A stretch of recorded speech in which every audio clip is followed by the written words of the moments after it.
high interest indeed. Here's a live look at the Capitol in our nation's capital, Washington, D.C.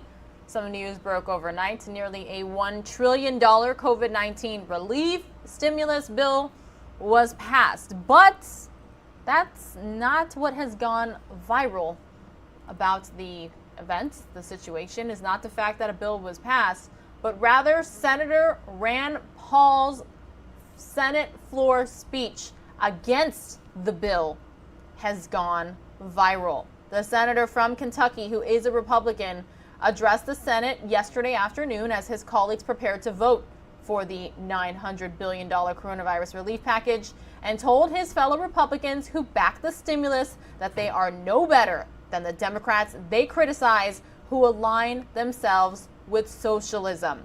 It's about a 12-minute speech on the Senate floor, and you're going to hear it right here on News Now from Fox. Senator from Kentucky. Republicans like to mock modern monetary theory, the idea that government can print money with impunity, that government can spend whatever it wants without the need to tax. Modern monetary theory is basically the Dick Cheney deficits don't matter crowd, trussed up with a new fancy title. Most Republicans rightly lampoon this quackery, that is, when they're not practicing the quackery themselves. Today, many of these same Republicans will vote for a bill that makes modern monetary theory look like child's play in comparison.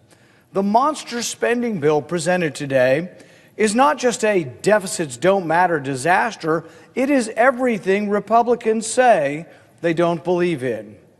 This bill is free money for everyone. Proponents don't care if you're fully employed or own your own house or own your own business. Free money for everyone, they cry.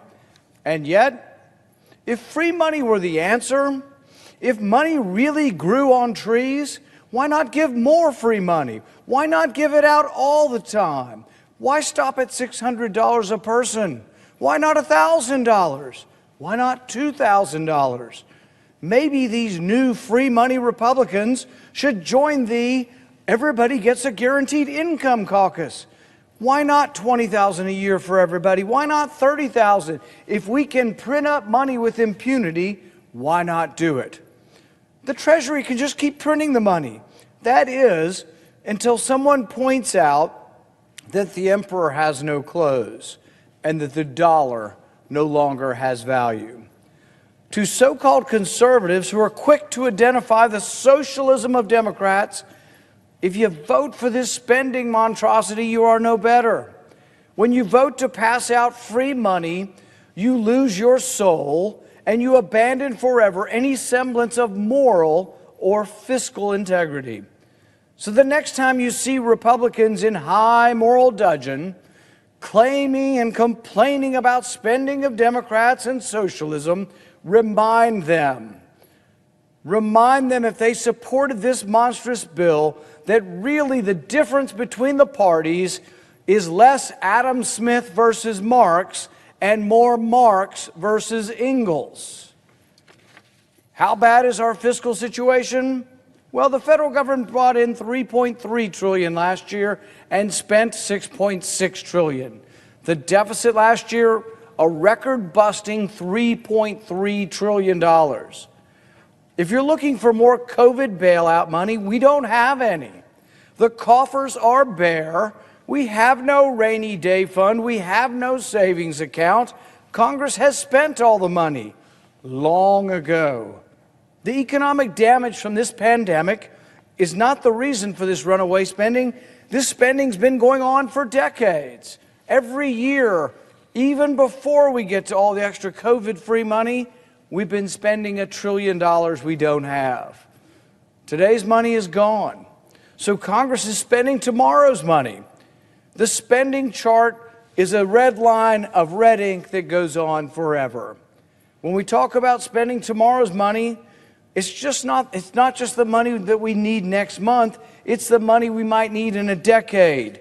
It's the money we will need in 1, 2, 3 generations from now. For national defense, for infrastructure. This is the money that your children and your grandchildren will pay back with interest. The deficit doubling and tripling. Under George Bush, it went from $5 trillion to $10 trillion. Under President Obama, it went from 10 to 20 trillion. We're now at 27 trillion, but we're adding it at $1 trillion a year before we get to this COVID budget-busting bailout. Every tax-paying American already owes over $136,000, and they're staring at projections into the future that show no end. We are $27 trillion in debt today. How do we expect a child to have the economic opportunity when this crushing debt is their inheritance from Congress?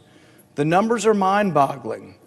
It's hard to conceive of what $1 billion is, much less $1 trillion. How big is $1 billion? Well, 1 billion seconds ago was 1988, and Reagan was president. 1 billion minutes ago, Jesus walked the shore of the Sea of Galilee. 1 billion hours ago, man still lived in caves.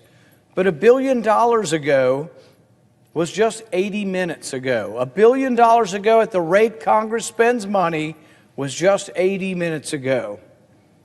All of this should be setting off alarm bells. But the only alarm bells in Congress are sounding the alarm for more spending and more debt. No cuts, no offsets, no pay-fors, no prioritization. Just print up more money and give it out to everybody because it's free money, come and get yours. Well, the getting's good, but it leads to a mountain of debt. Spend all this money and leave the future to figure itself out. John Maynard Keynes was once asked, what about the long run? He said, in the short run, you can make a stimulus, you can print money, and you can give it to everybody. And Maynard Keynes, his response was, in the long run, we'll all be dead. No concern for the future, only for the immediate. Our budget deficit for 2020 was $3.3 trillion, but this new spending package will also give us another $2 trillion in the next fiscal year. By refusing to acknowledge the debt crisis, we are only hastening the day of economic reckoning.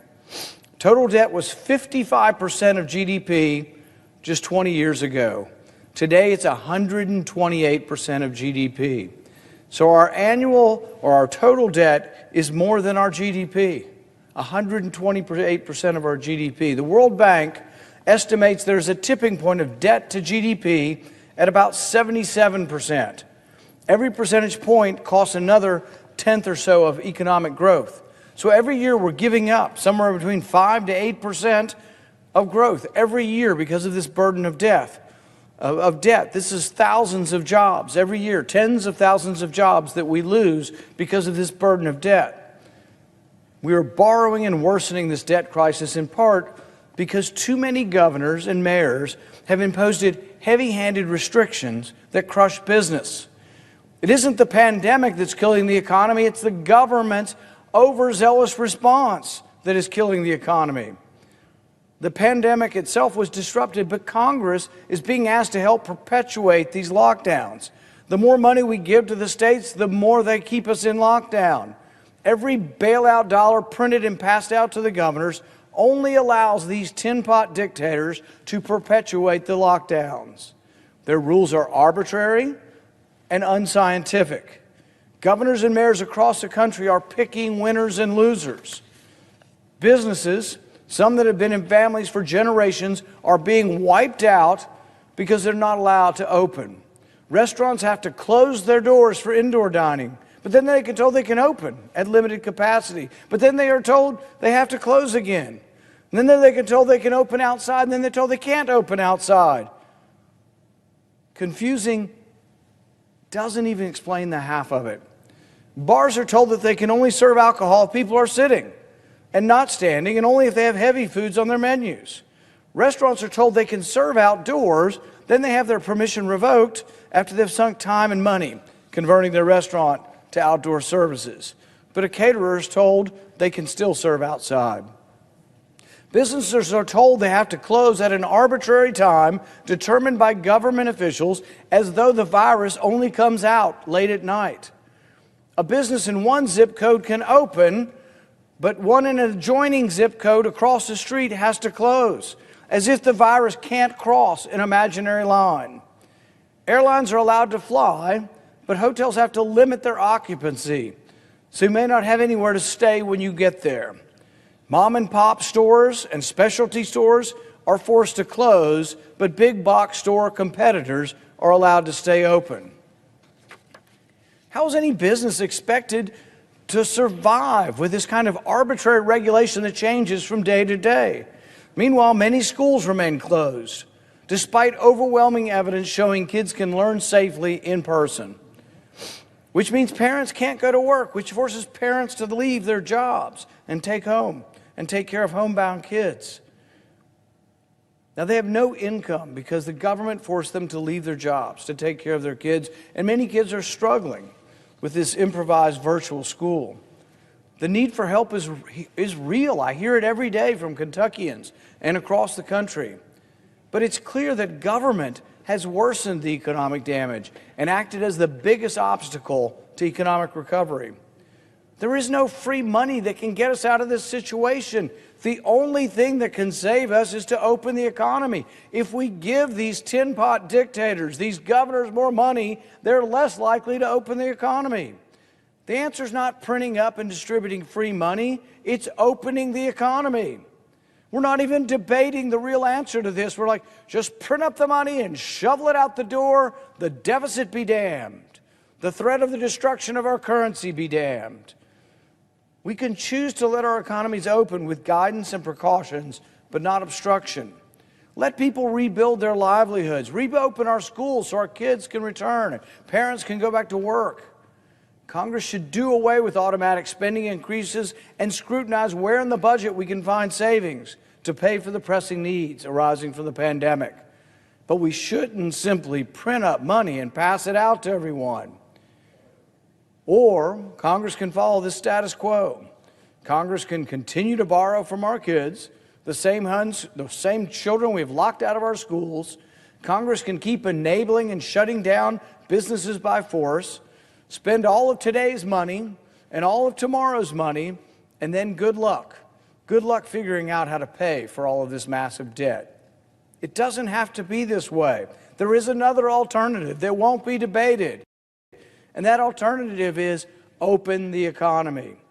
It's not too late to change our course.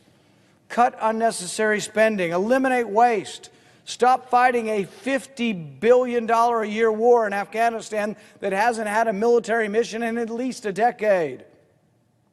Make the hard decisions now. We can't keep pretending that more debt is a sustainable policy course. Leadership is not passing on the problem to someone who can't protest. Leadership is making the hard choices now. This is what we have to do. I will oppose this new debt, and I will continue to sound the alarm until we change our course. Our country can be saved. We can survive this if we pull together, but adding more debt is a mistake. It is not the solution, and we should resist it. Thank you, Mr. Again, everybody, that was Senator Rand Paul on the Senate floor just yesterday opposing the nearly $1 trillion COVID-19 relief bill that was passed. President Trump is expected to sign that bill within days. You can trust News Now from Fox to bring you that entire signing live, raw, unfiltered when it happens. But again, good morning. Happy Tuesday, 3 days before Christmas 2020. What a year it has been. Not quite the same.